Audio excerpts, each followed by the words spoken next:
台湾话艺术水阁好，故称解说两句啊，互你做参考。解说，解文说义。好朋友，过去人专家咧讲俗语是正人的智慧，毋过是一个人的灵感。啥做正人的智慧，就是讲俗语讲出来，大家拢会认同，会赞同这社会上的规矩。啊，一个人的灵感，就是讲人会晓想道具，互你好记。少年袂晓想，食老毋正样，样甲想，着道具永远你听一摆就会记。啊，男女间相保的四句联，原来拢讲道具哦，搁正去编1917年一本册。日本来到台湾总督府的官员特别编的，人伊去到倒位，草去到倒位，一世纪去记，夹做一本册内底这四句联真艺术，拢古早歌戏的出头。见面来讲，三国名将赵子龙，东条勇将屈地强，难舍心肝无意爱，兄哥毋敢娘参详。对啦。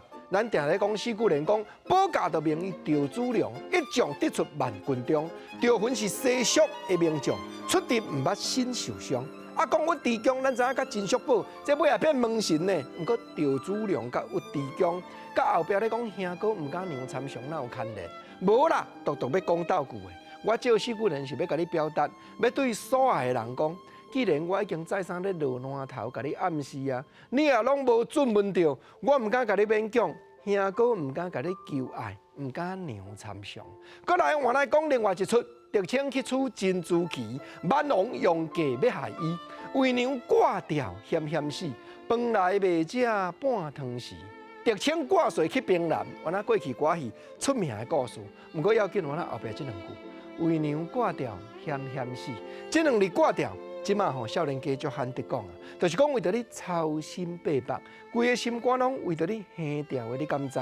饭来未食半汤时，买饭未吞，就是为着想死啦。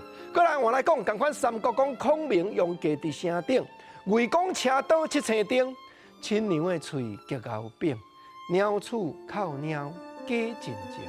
孔明用计伫城顶排阵布局，伊算袂到，千算万算，毋达天一话。魏延、魏公竟然对后壁门家入来，加车刀七星钉。啊，虽然历史故事真精彩，要紧嘛是要讲后壁这两句。我咧怨叹，我咧感慨讲，你甲我三句真两句拍手讲话都无影实在。亲娘的喙结后柄，我阁用比拼的讲你鸟鼠靠鸟假真情。较早四句联相报歌，真正艺术啊！